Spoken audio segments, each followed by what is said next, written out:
Shalom ve'erev tov, and welcome to this year's annual Big Read and Conference for Synagogue Leaders. This week we're really thinking about Jewish journeys as the words of our Torah portion, Lech Lecha, resound in our consciousness. We think about Avraham hearing that call, go forth and leave everything that you've known and go into that unknown place and unknown future to found the Jewish people. And it reminds us of our role as leaders, being inspired and inspiring others on their Jewish journeys. I think about my own journey, both my regular Jewish journey and also my journey towards leadership, and how it was inspired by our family's experience at Congregation Beth El in Montgomery County when I was a child and a teenager. When I recall, it's hard to know in the mists of time whether I remember this particular encounter personally or whether it's just a story that my parents told so many times. But our first experience with the congregation on a Shabbat morning is what drew us into decades of Jewish life in that community. We literally went on our own Jewish journey every Shabbat morning, passing several other congregations, conservative and other denominations, to find our way to our seats in the third row on the right-hand side at Beth El, all because of that first Shabbat where my parents and bringing myself and my two brothers sat in a row, and the rabbi came around with the Torah before the Torah reading and paused and greeted my parents, wished them a Shabbat Shalom, and said, I see that you are new here. You're coming for lunch. Don't leave. Meet me at the end of the service. And indeed, at the end of the service, we met him in the back of the sanctuary. He immediately made sure that we were connected to other families. We sat down for lunch together, and the rest was history, decades of encounter and experience with the congregation and a wonderful group of friends and mentors. In fact, Bethel was where I drew my first paycheck as leader of junior congregation. It's where I learned to read Torah at the age of 10 at the after services Torah club, and it's where I learned to balance a checkbook as the treasurer of USY. All skills that I use both personally and professionally on a regular basis. So we can see, for me personally, it's why I'm drawn to the work that I do, knowing the power that synagogues can have to bring us forward on our Jewish journeys and set us on that path towards deeper meaning and relationship. This evening, we're very privileged to have three outstanding teachers, leaders, and educators who will help us on our own leadership journeys, helping us think big, helping us think small, and helping us do the work of inspiring our own communities towards greatness. I want to thank Linda Sussman and our entire team in our Department of Synagogue Success for all that they do day in and day out to help strengthen our synagogues and synagogue leaders, and especially for organizing this conference. And to all of you, I say, L'chu lachem, go forth and make your synagogues the spaces of meaning, encounter, and relationship that will inspire others on their journey. Shalom and all good things as you go forward on this journey.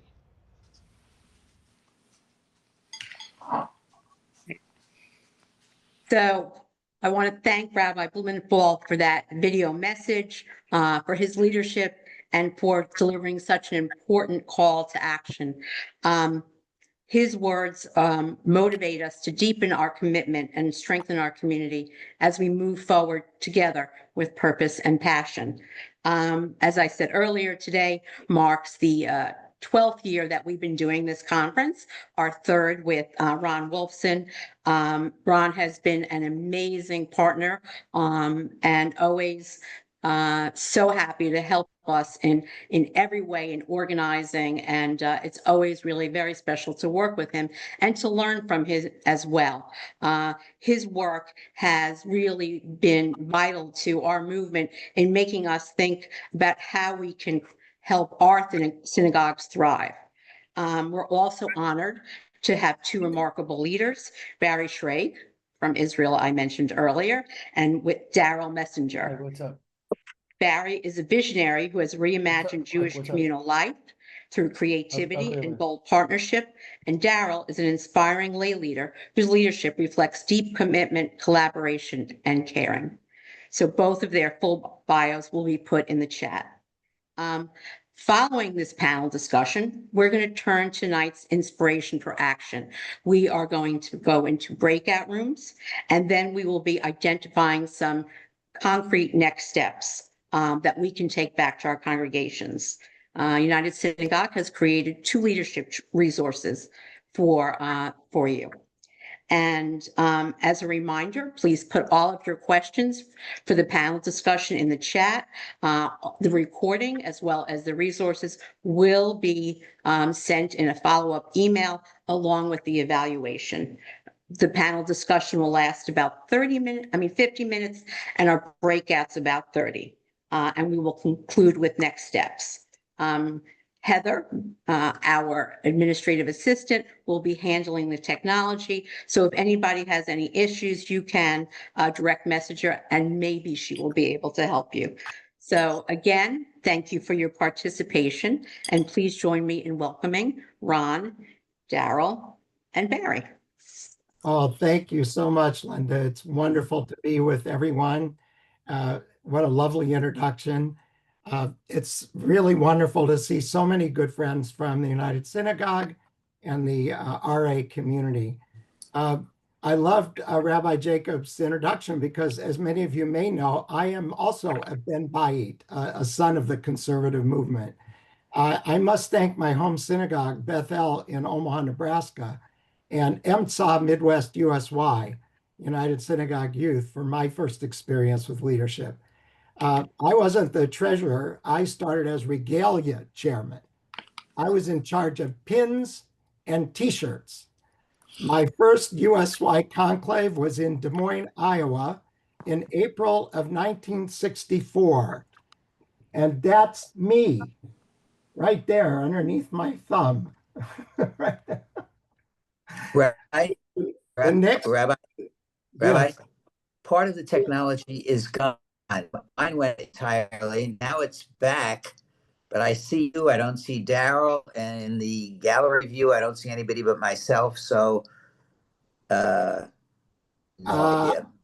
Okay, I think Barry, once we get each of us talking, I think you'll be highlighted. So let's hope that happens. But Heather, watch for that, okay? The next year after Regalia Chairman, I was elected chapter president and then second vice president of EMTSA Region, USY. And then in my senior year of high school, I was elected as EMTSA's president, regional president. And that was the year, my senior year of high school, I traveled to 14 synagogues throughout the Midwest and Canada as the leader of this group of teenagers, EMTSA USY. And it was the beginning of my leadership journey in synagogue life. And you won't believe this, but it's absolutely true. I recently discovered a copy of my speech as the outgoing president of EMTSA, delivered at the Denver Keynote on November 25th, 1967. This is it. in, I don't know, it's like a carbon copy. And this is what I said to 500 of my peer teenage leaders in each of their chapters in my opening statement of my final charge to them. The time has come for a revolution, a spiritual revolution, a revolution of creative thinking, a rediscovery of creative ideas and activities to further our spiritual and religious purposes. I'm confident that EMTSA Region USY is on the verge of rediscovering those ideas which are so basic to an organization with synagogue as its middle name. We have come to the point where we cannot shirk our responsibilities to Judaism, to USY, and most importantly, to ourselves. Our responsibilities. When the late great Rabbi Lord Jonathan Sacks, alav shalom, was asked what are the most important principles of leadership, he cited 7. Principle 1, leadership begins with taking responsibility, as all of you have as synagogue leaders. Principle 2, no one can lead alone. Principle 3, leadership is about the future, having a vision. Principle 4, leaders learn. Principle 5, leadership means believing in the people you lead. Principle 6, leadership involves a sense of timing and pace. Principle 7, leadership is stressful and emotionally demanding. He must have known about synagogue life, but it's a great privilege to serve. As a young student of philosophy, Jonathan Sacks traveled from England to New York City in 1968 to meet 2 great leaders of the Jewish people at the time, Rabbi Joseph Soloveitchik at Yeshiva University and the Lubavitcher Rebbe, Menachem Mendel Schneerson. Thinking he might become an academic philosopher, these were life-changing encounters, which were later succinctly summarized by Rabbi Sacks. He said, Rabbi Soloveitchik challenged me to think, and the Rebbe challenged me to lead.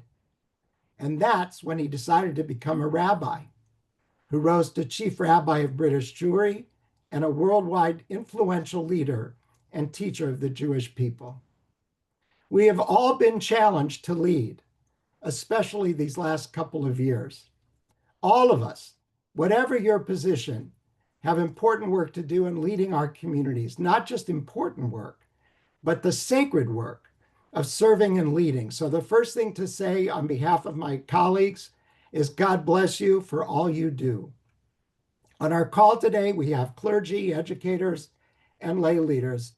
And if I've learned anything during my time as a student of the Jewish people, it's this. Our success as a community depends on effective leadership at every level. So I thank you, Rabbi Jacob Blumenthal and Linda Sussman, for this book. Oops. Please make sure you're muted, everybody who's on the call. Thank you for choosing this book, Jewish Communal Leadership, Lessons Learned from Leading Practitioners, as your big read.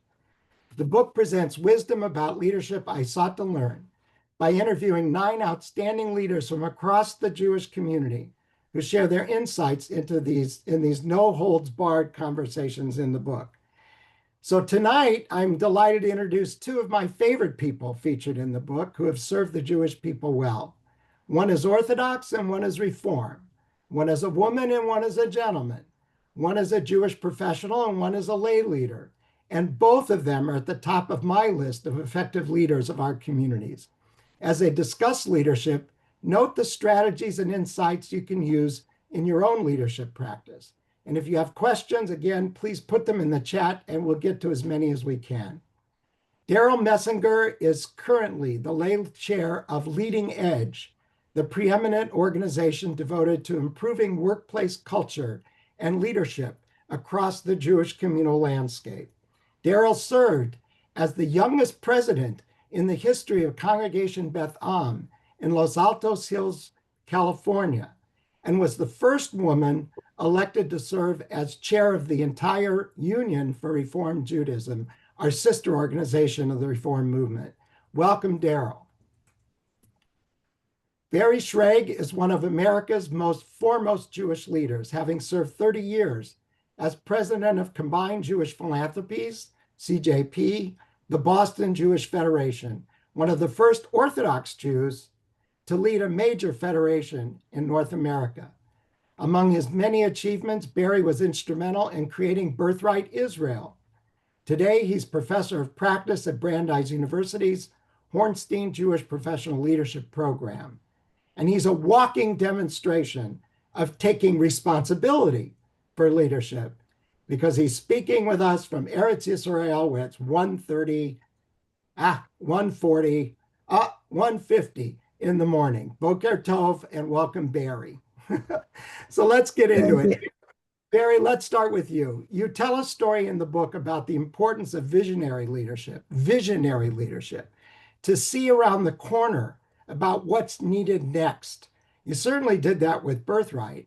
And you also boldly created a groundbreaking relationship between Federation and synagogues with your funding of adult Jewish education.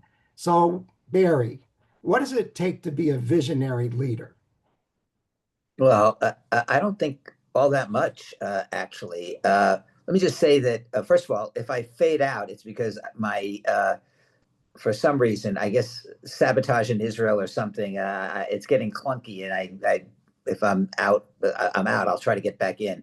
But see, I think it's a matter, in a way, of confidence and trusting your own instincts about what needs to be done. It's like, first of all, let me just say that I didn't invent Birthright. I wrote an article about every kid needing to go to Israel because at that time, my perception was, from where I was sitting before I got, long before I was anywhere else, when I was still working at a JCC, that afternoon schools weren't doing a real great job at strengthening Jewish identity, but that a trip to Israel for anybody, for an adult, for a kid, seemed to have magical properties that you could draw on if you wanted to get people more interested in Jewish education. That informal Jewish education could lead to more formal Jewish education. I'm a big fan of Jewish education, but I don't think that took any great insight. It was there in front of us. Everybody sort of knew it. You just needed to find a way of making sure that it got done. I care about Jewish education, and most Jewish education then and now is probably happening in synagogues. So for a federation to ignore the place that synagogues have, to ignore the fact that in addition to everything else, they're the gateway to Jewish life, and to pretend that if they fail, that we could somehow succeed, that doesn't take tremendous vision. What it takes is enough confidence in yourself to begin to. I hope I'm still on. That this Yeah. looks like every. Good. You're fine. You're fine. You're fine. You're good. You're Oh. good. Good. To see that we needed to engage seriously with them. When I came to Boston, the relationship between Federation and synagogues was at a total low point. And I just made sure that I met with every rabbi, the president of every synagogue, the education director. Imagine how shocked they were when the director of the Federation came to speak to the schools and to the people who were on the line making things happen. None of this stuff, what it takes is confidence and belief that you can be a leader, that you can make change, that you must make change in some kind of a ways without alienating those folks who could be, and that's just really a matter of communication. Great. Wonderful. Daryl, you've had three different careers, a manager and partner in an investment firm, an investors relations consultancy that advised newly public companies on how to talk to investors like you, and then a marketing and communications expert for a healthcare company, all before you became a full-time lay leader. So how can professionals reach out to people like you, lay leaders, to find out about their talents and their skills that they can bring to synagogue communities? Thank you. And I also want to add my thanks to everyone and to Linda for creating this, and Ron for being such a cheerleader for all of us. We really appreciate that. I think that one of the keys here is not assuming that someone is either not interested or not, or thinking you know what skills they have at whatever point in time. Early in my lay leadership, I encountered Sarah Lee and Issa Aaron from the education school at Hebrew Union College. And they came and did a project called Excellence in Congregational Education. They rolled it out throughout Reform and conservative congregations. And one of their teachings to me and to the ones, to everyone they could speak with, was this idea of limiting assumptions. And limiting assumptions are things we believe are true, but may or may not be. And one of the places that we often hold limiting assumptions is about who might make a good leader and what skills or knowledge they bring, and whether or not they're approachable to and amenable and open to leadership. So we form all sorts of assumptions about whether someone has the time, has the experience, is old enough, young enough, too important, whatever it might be. We all have a tendency to assume something about the other. And what I really want to encourage everyone is that there are lots of skills that folks develop in their professional lives that are applicable in synagogues. And they need to be asked whether or not they would be interested in sharing those skills, those experiences in various ways, shapes, and forms. We also often assume that there's only one way to be a leader. You have to be on a board, you have to serve as and you have to come up a very clear trajectory of leadership. And while I have a similar pedigree in the reform movement as the one that Ron shared or Rabbi Blumenthal shared for USY and the conservative movement, I can tell you that your congregations today are filled with folks that do not have that same trajectory of leadership. And so it's really incumbent on all of us, lay and professional, to throw out the assumption that you had to be a USY president to be a congregational president or to serve the congregation in a meaningful way. Yeah, thank you. I often tell people in synagogue leadership, you don't find out about these talents and skills that people could bring to the congregation from a demographic form. Check off what committee you want to volunteer for, because people know in synagogues, if you volunteer for a synagogue committee, you'll be made the chairman overnight, and it'll be a life sentence. You'll never get off the committee.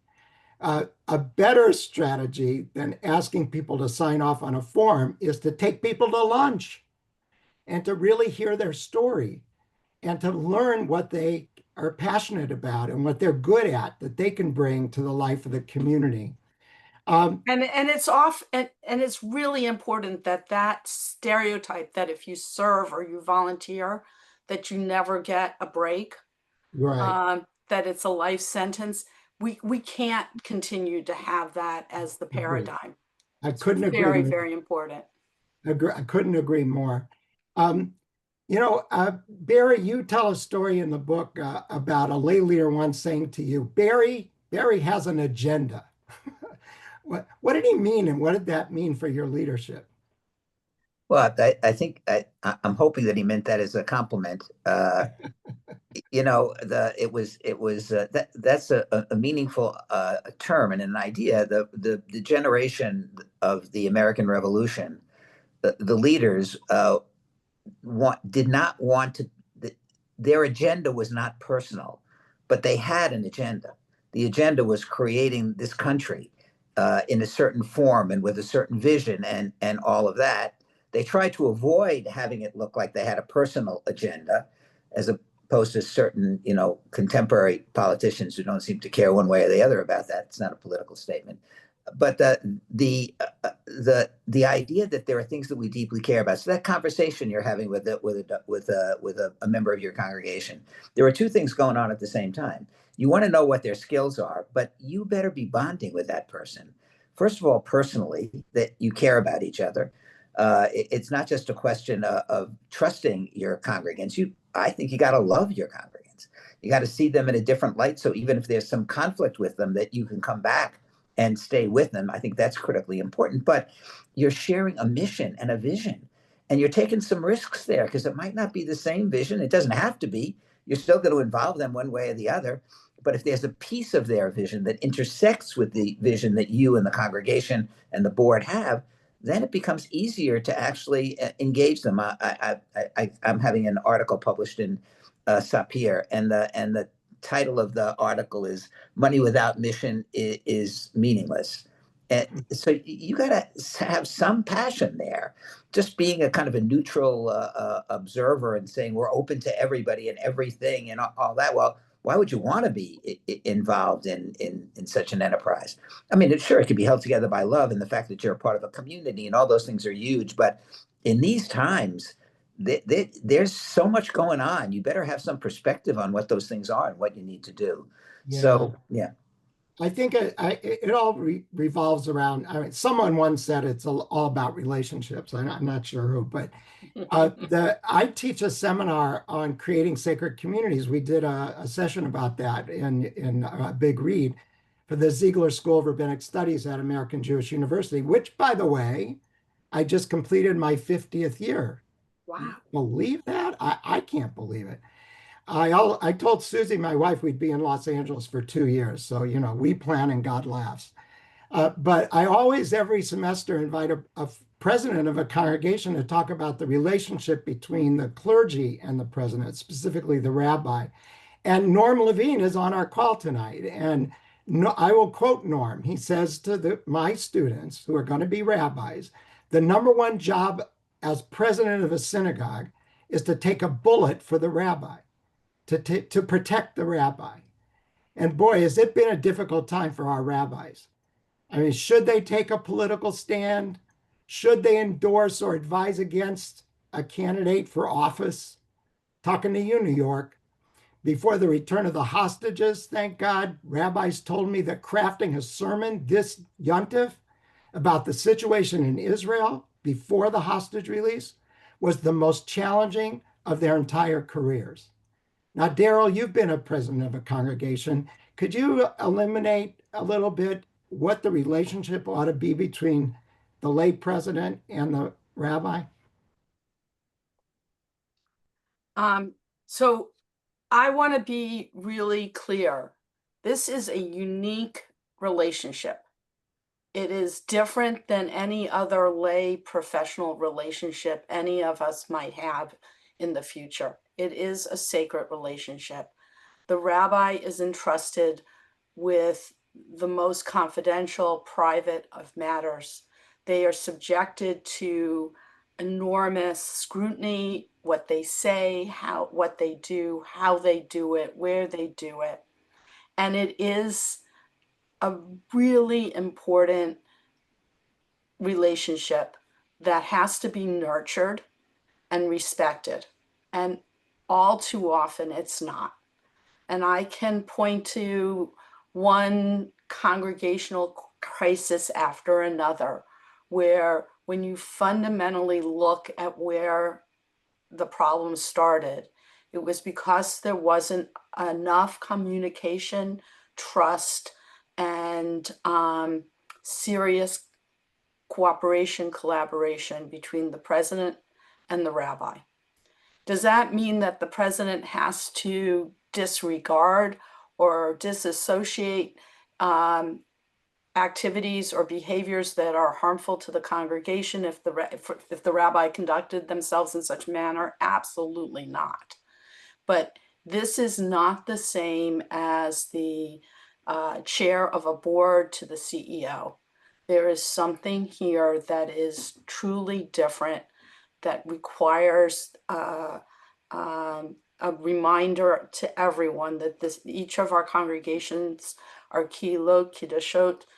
They are very special places.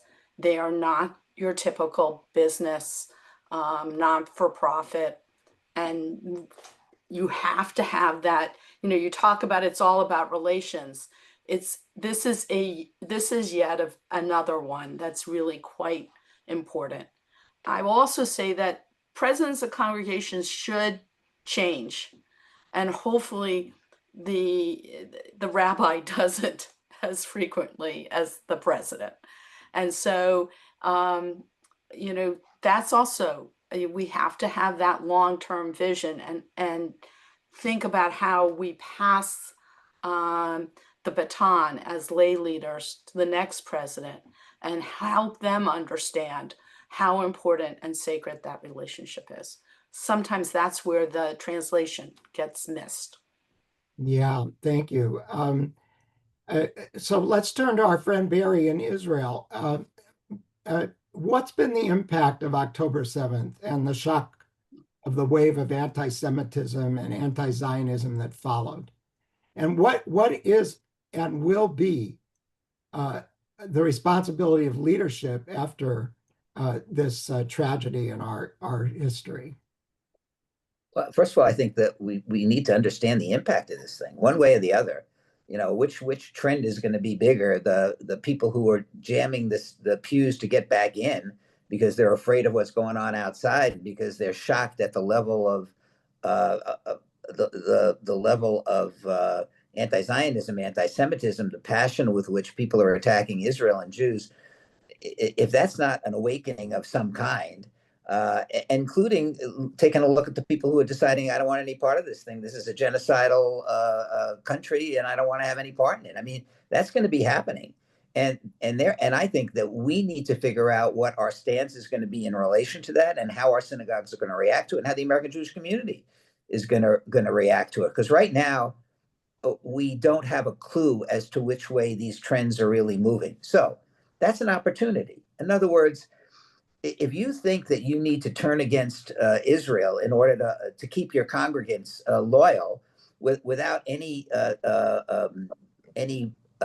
sense of what you really care about, what you believe needs to be done for the Jewish people, do we abandon our commitments to Israel because we think we're going to lose some congregants? You know, that doesn't mean that you're not a little bit careful with what you say, or that you're accepting of other people's opinions. But accepting of other people's opinion doesn't include the opinions of those people who believe Israel should die, and that Hamas is going to lead to a great future for, you know, acceptance and liberalism, and, you know, all that nonsense that you kind of hear. You've got to have some kind of a stance. You know, I think that for in Boston, which is a very liberal community, but having a clear sense of general support for the existence of Israel and its importance for the identity and the spiritual life of American Jewry, you need to have that. You need to be able to convey it. And by the way, you're a leader. In other words, if the rabbis are coming in and going, well, I'm not sure about any of this stuff. Well, what do you expect? You're supposed to have an opinion on this stuff. And I found that even in, like, I had you want to know my congregation? 250,000 Jews. That's a lot of funerals to go to.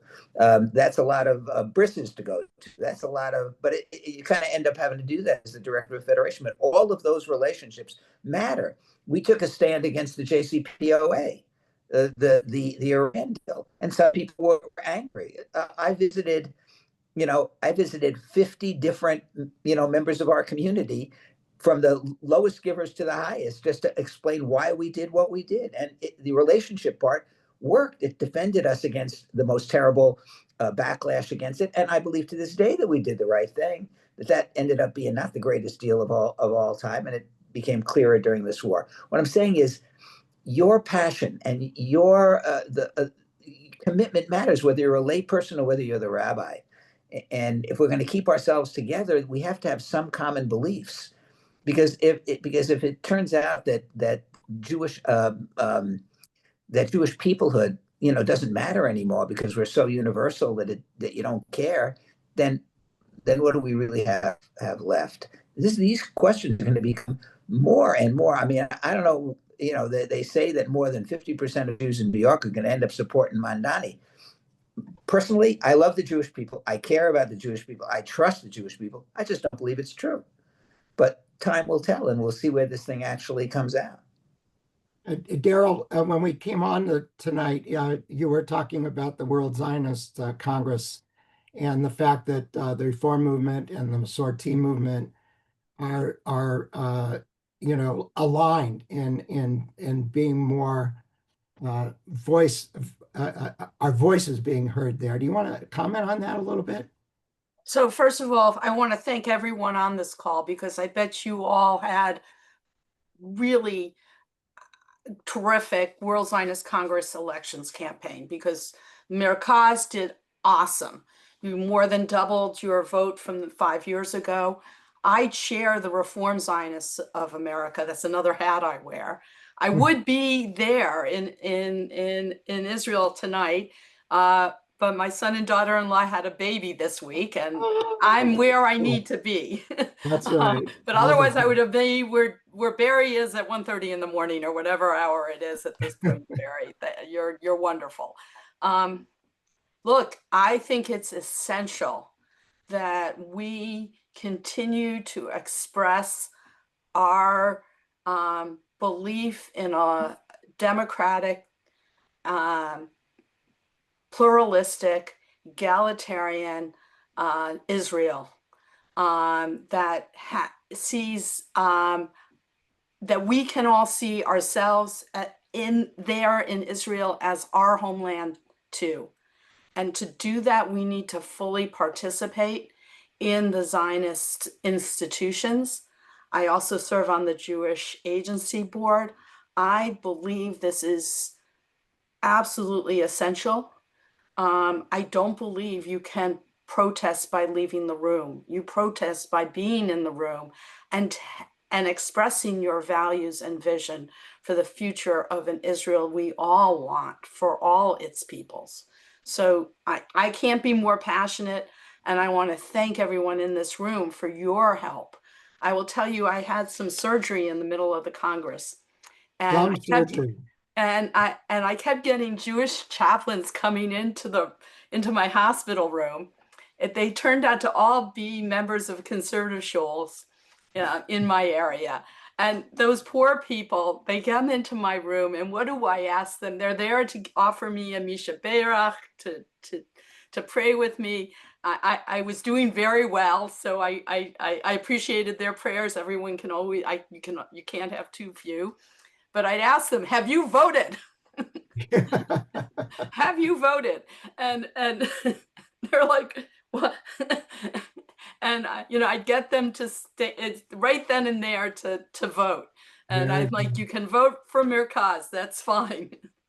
Very good. So I can't say how much I appreciate our collaboration.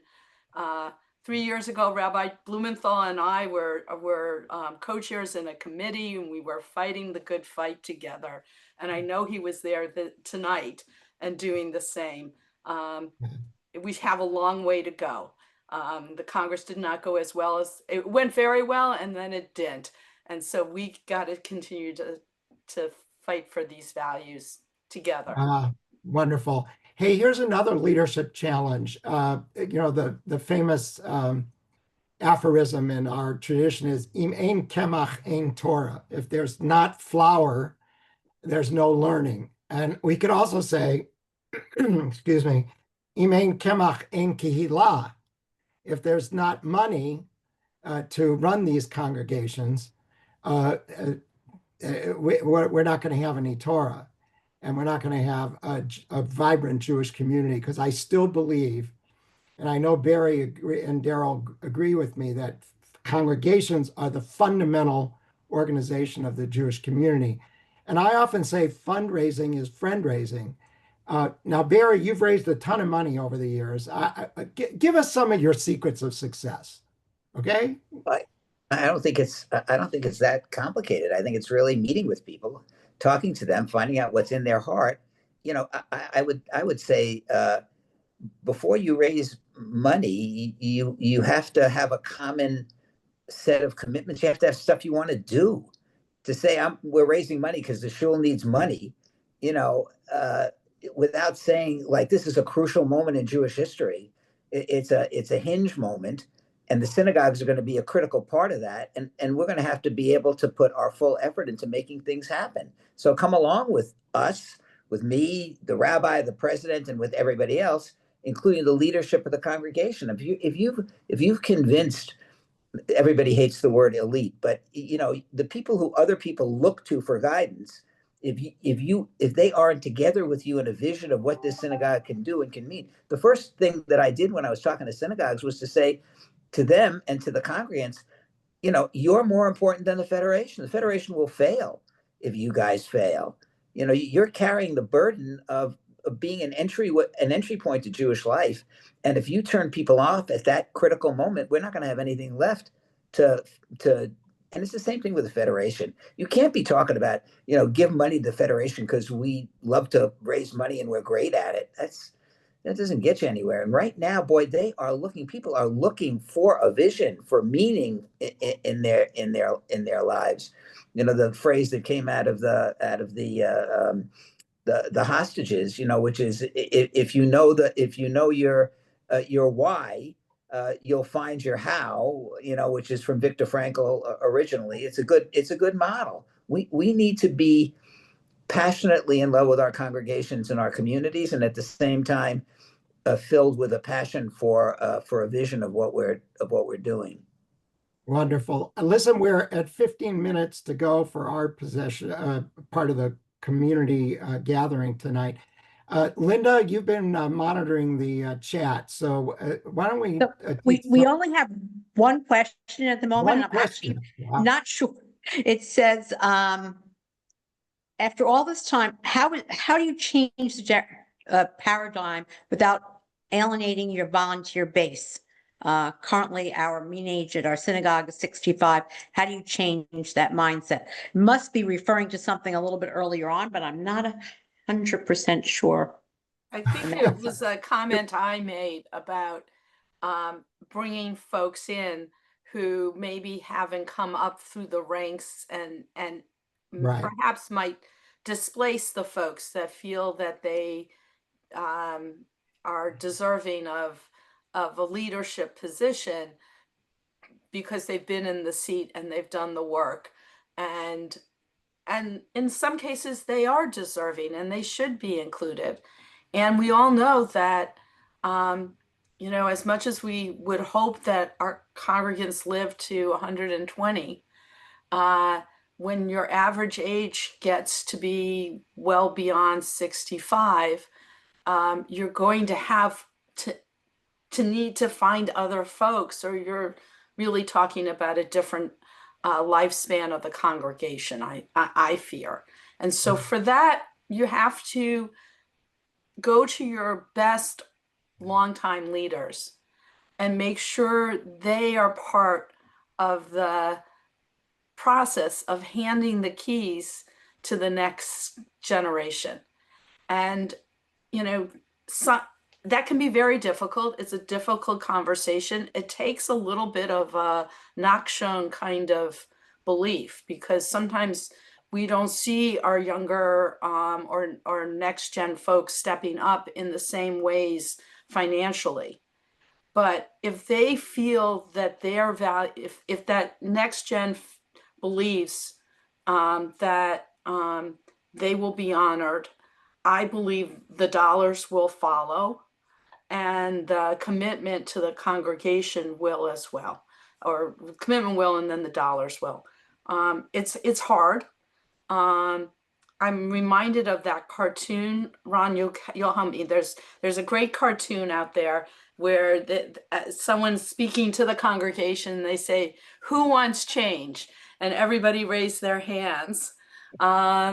And who wants to change now? And half the crowd leaves. And then the last one is, who wants to lead the change? And the room is empty. And I fear that for some of us, that's what's going on in our congregations. And it's really incumbent on all of us to stay in the room and lead the change and show the way. Yeah, that's a great cartoon. My quick take on this is often about how to get synagogues not just to change in leadership, but to change anything.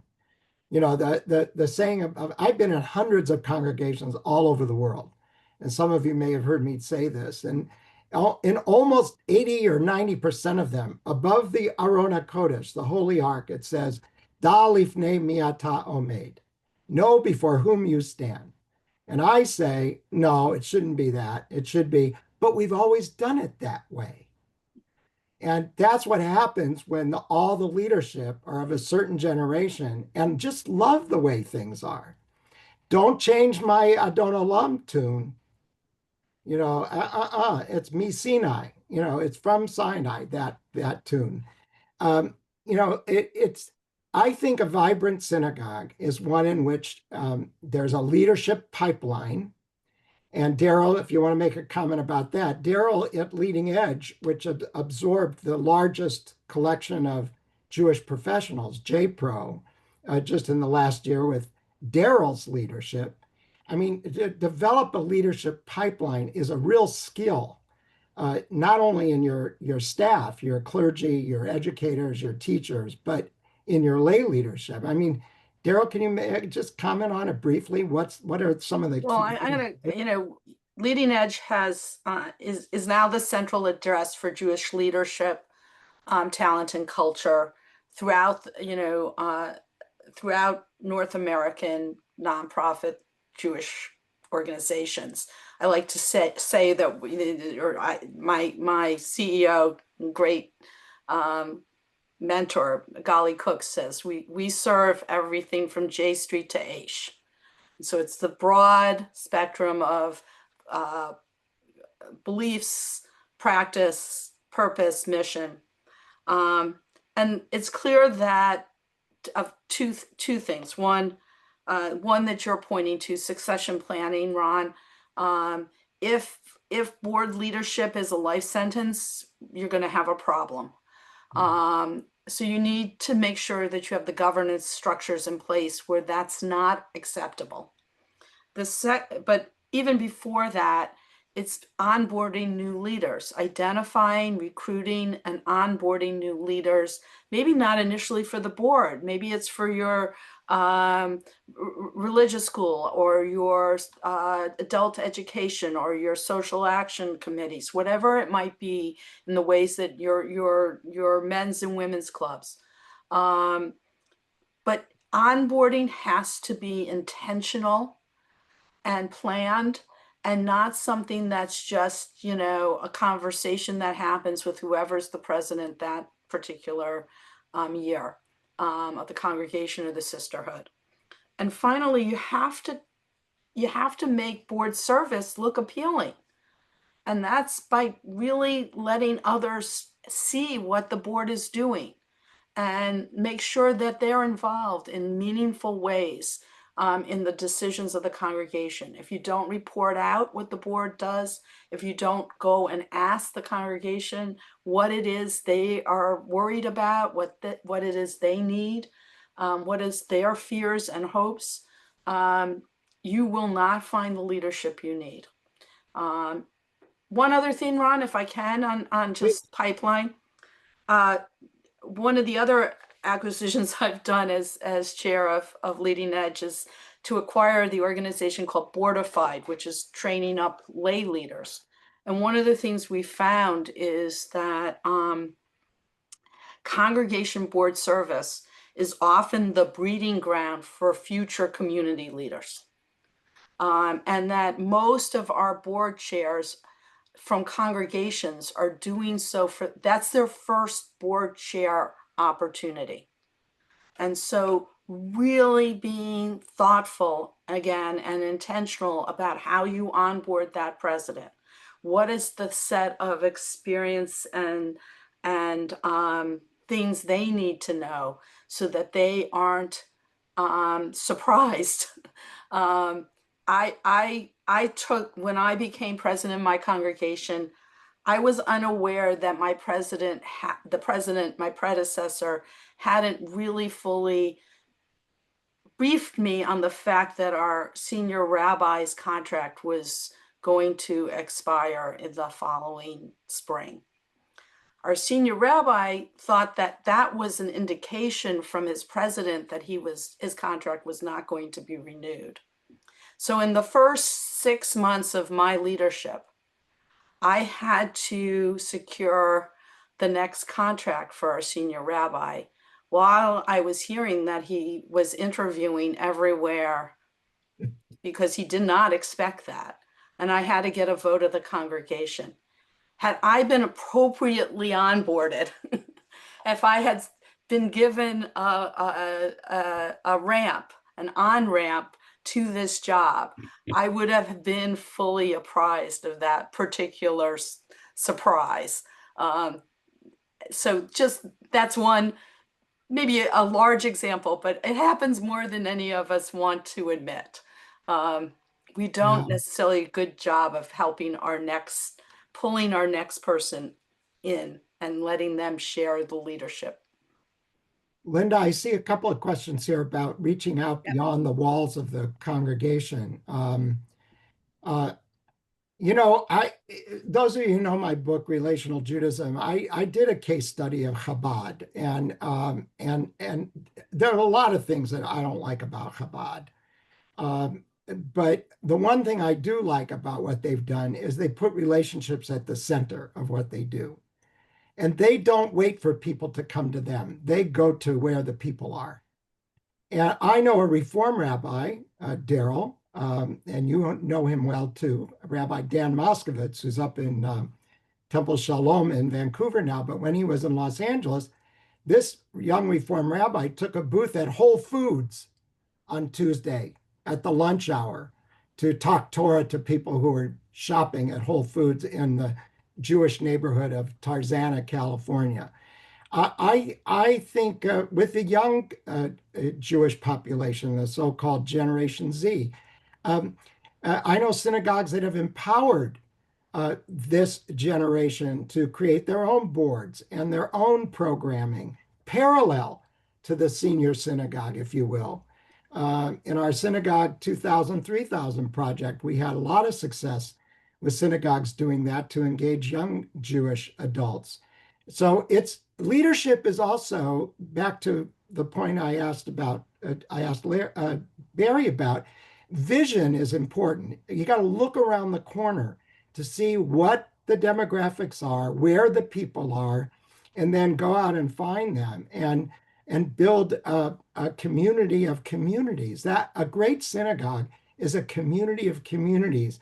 If you're lucky enough to have a preschool as a feeder, that group of young adults who have little kids, Daryl's now grandma, and she will want her adult children are going to be not just looking to her for babysitting duty, but they want key information on how I build a community of other young parents of young children. And that could be a group. And your seniors are another group. And your college students getting ready to go to college, your high schoolers getting ready to go to college is another group. So I see a synagogue as a community of communities of small groups. And we've done a lot of work on small group development. And you could look at the Relational Judaism Handbook as one resource for building small groups. Barry, do you want to weigh in on this? We got a few more minutes. Well, again, it gets back to these two things. One is relationships. There are so many people who may be reluctant to give up their existing position, but there aren't many who want to give up on the next generation. They know their synagogue is dead if they don't bring in young people. But for the people who are going to be rotating off in one way or another, the key I found, like if they were confident that they had absolute an open door in my office and that their views would always be heard and reflected in what we're doing at CJP, then they were more likely to be willing to. We had to cut our board, our ridiculously large 130 person board, down to 30. And that meant a lot of conversations. But at the end of the day, they were enthusiastic about doing this thing because they wanted a community that attracted their kids in the next generation, that was open to new leadership. Otherwise, it was gonna die. But part of that was also our kind of the same thing as the reform movement in a way, which is our institutional openness to inclusion.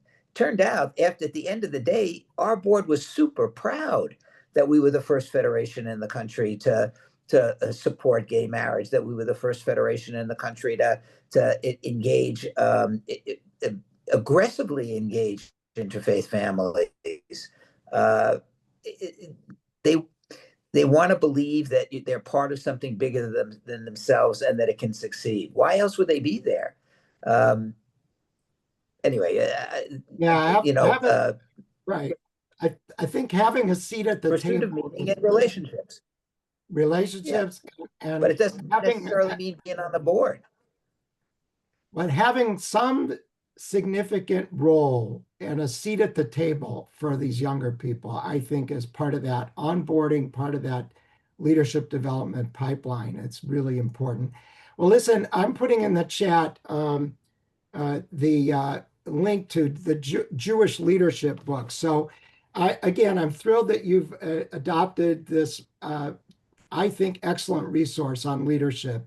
The 9 people featured in this book are across the Jewish spectrum. In addition to Barry and Daryl, we have Mike Uram, the Chief Jewish Learning Officer, JFNA. We have Erica Brown, whose chapter is a world-class clinic on how to counsel people with leadership issues. Zach Bodner from top JCC, Rabbi Denise Iger, who's the past president of the CCAR and the first gay lesbian rabbi, Dan Liebenson, now the president of the Lippman Canfer Foundation for Living Torah, Bruce Powell, the leading Jewish day school educator in the world, Barry Feinstein, head of one of our largest Jewish foundations, the Jim Joseph Foundation. And the best way to read this book, at the end of every chapter is a series of questions. And you could read a chapter at a time with your leadership group and have conversations like you're going to have now in your breakout groups. So again, on behalf of Barry and Daryl, the 3 of us want to thank Linda and Rabbi Blumenthal and all of you leaders for doing the work you do. God bless you for it. And thanks for inviting us. Thank you, Rabbi. Thank you. Thank you so much, Ron and Barry and Daryl. Your insights were really, really exceptional. Whenever we do in United Synagogue a evaluation, what we hear most from our lay leaders is that they want to hear from other leaders and how they do their work, and to hear from people that work at such a high level was really just a joy for, I think, for all of us. So thank you again so much for really, as you could hear, all 3 of our panelists had some family life things that could have gotten in the way, and we so appreciate that they took the time to be with us and share their knowledge and expertise. And I'm really excited about the value that you have brought to this conference. Thank you, and go Dodgers. Bye, everybody. Bye-bye. So on to our next aspect. We're going into our breakout rooms, and this is where we're going to turn inspiration into implementation. Heather has actually already put the questions for the breakout rooms in the chat. I'm going to still read them to you. As a reminder, we've tried to go ahead and make the breakout rooms by size, and all of them have a facilitator who also has the breakout rooms. And we're hoping that you're going to go ahead and discuss a little bit of what you've learned now from our 3 panelists, as well as some additional action items that you may share and come up with together as a group. So our first question will be, what's one area, story, or insight from the panel that resonated most with you? Why did it stand out? And how does it relate to what you see in your congregation? The second one, there are a couple of questions, and we're going to ask you only to answer one. And partly because we know there's a real mix of different kinds of people. There are some staff people on tonight. There's some lay leaders, and there are also some people who are just congregants on tonight. So what does the sacred relationship between clergy, staff, and lay leaders look like in practice? How do we currently build and connect among leadership team, and where can we improve? And what small actions or habits, such as regular check-ins, sharing of learning, celebrating successes, could strengthen these relationships? On vision and leadership pipeline, again, ask each participant to answer one. How do we identify and nurture future leaders, both lay and professional, in our community? What does it mean to be a visionary leader in your congregation today? And what is one step we can take in the next 90 days to invest in leadership development or deepen our relational engagement? And finally, share and commit. Each participant names one concrete action they will bring back to their congregation, something they can start, strengthen, or stop doing to build a more relational, visionary, and sacred culture. So Heather has gone ahead and put everybody in breakout rooms. So she's going to ask you to join them. The breakout, as I had mentioned earlier, is 30 minutes long. They are small groups. I think they're like 5 to 6 people in each group with a facilitator. So hopefully that will give everybody the opportunity to share in the conversation. Any questions before we go? Okay, so Heather, why don't you go ahead?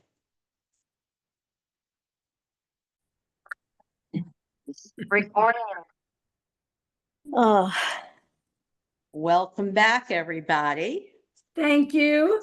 Okay, so if you would take a moment, we're going to hear a little bit of reflection from your conversation. If you could put in the chat one thing that you heard in the breakout or maybe on the panel discussion that you would like to bring back to your congregation. Any idea, something that, popped up in the, hopefully in the breakout room that you feel would be great to share, and others can learn from you. okay. So Linda, that question is for the participants. For Correct. everyone. Or anybody, anybody. Yeah, Okay. yeah. I mean, if you're a member of a shul, so, yes. So yes, as a facilitator, that as well. Okay. That'd be great. Okay.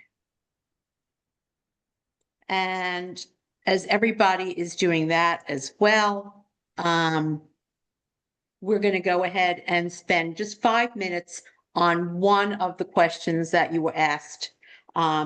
What is one step we could take in the next 90 days to invest in our leadership development or deepen relational engagement? So if anyone wanted to volunteer, if you heard something in your breakout room, that would be great. We'd love to hear you share. Just go ahead and unmute. And if I could have a volunteer. I'll volunteer. I thought, this is Doug Karen from Adith Jeshurun. I was in a breakout group with Valerie. Valerie was leading our group, and she shared with our group about the digital library resource that USCJ has. I didn't know about it. I should have known about it. But she pointed us to documents that are on that website that will be hugely helpful to our congregation. So I think if it's helpful to us, it's probably helpful to most of you, and you should all know about it. And if you have any questions, email Valerie or talk to her, and she'll get you on signed up. But Valerie, did you pay him for that?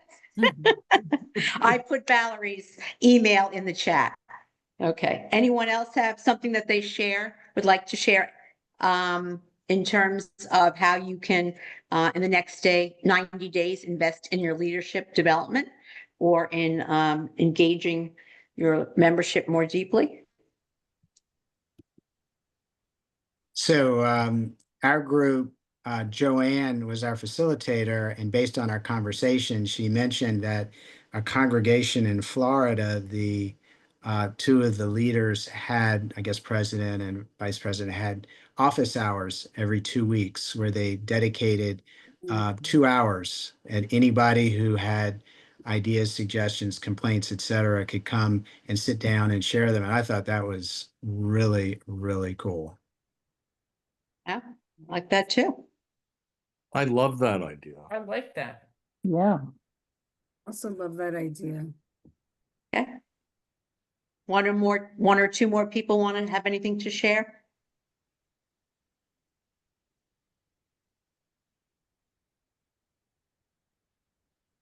I'm just going to read, Oh, go ahead.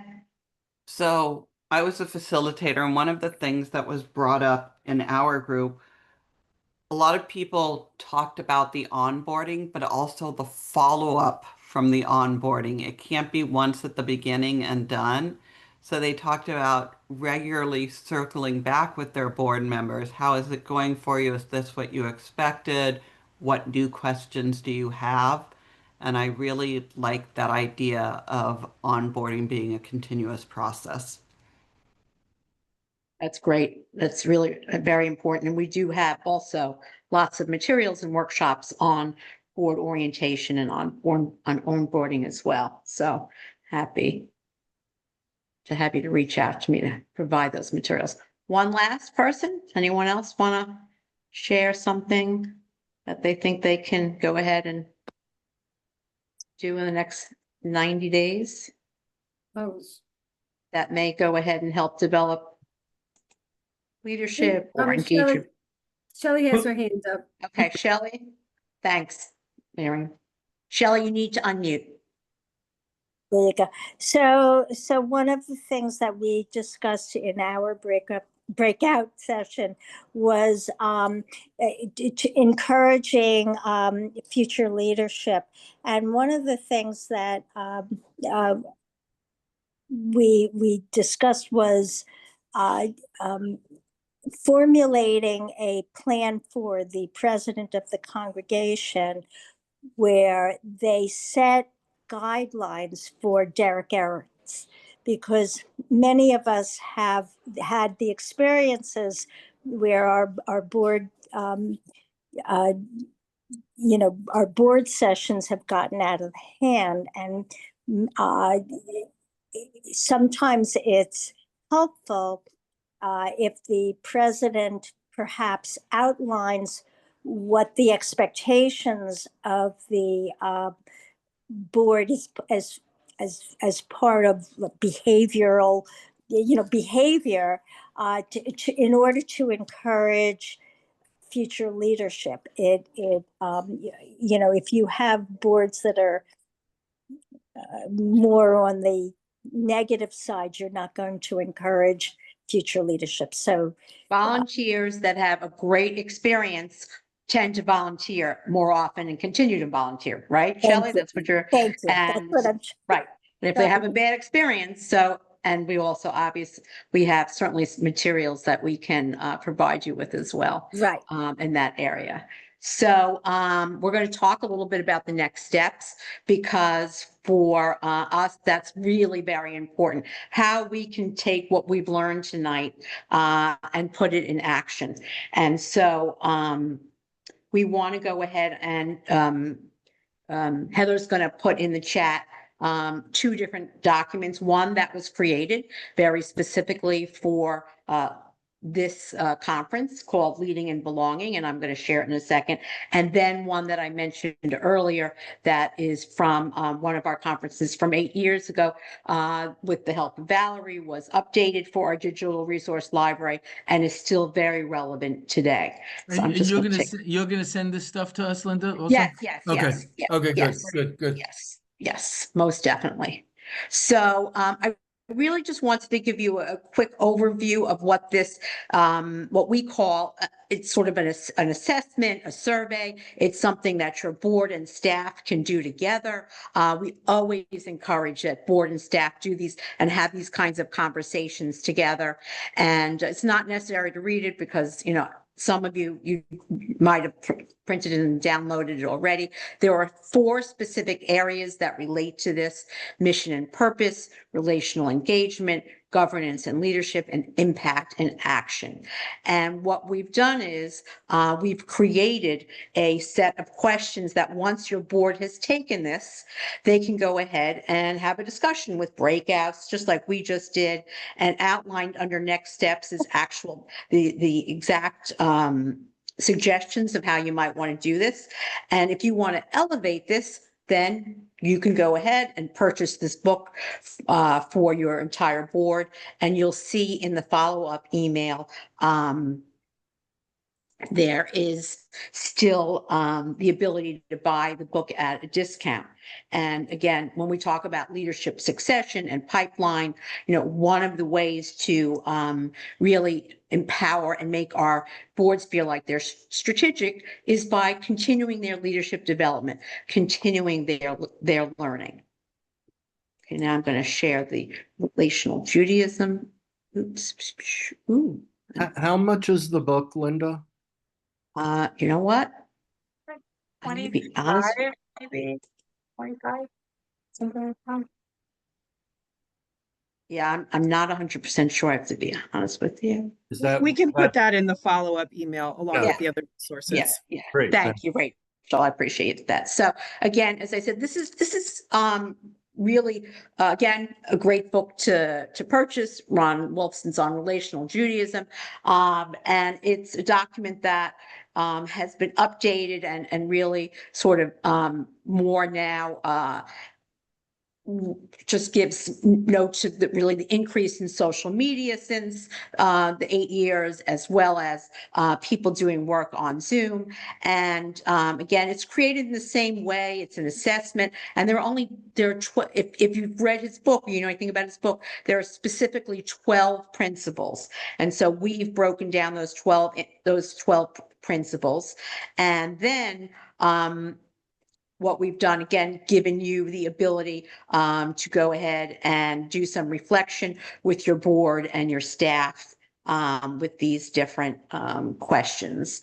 And again, this relational Judaism actually does have a survey monkey that we can provide you with a link for your, if you want to use it that way, as well as we do have a workshop on relational Judaism as well, if you're interested. And so you will receive all of those, all of that information in the follow-up email. So does anyone have any questions about those two documents or any next steps? And Linda, is there a recording of tonight's program? yes, it is being recorded. Yes. And Okay. that will go Sherry. out, and that will go out in the follow-up email. And Okay. and we're able to share that recording with folks that weren't here tonight, right? Correct. And also, obviously, we're always here and available to get on a call, have a meeting, talk about, what you've learned tonight a little more deeply and how you can go ahead and bring it back to your community, to your congregation.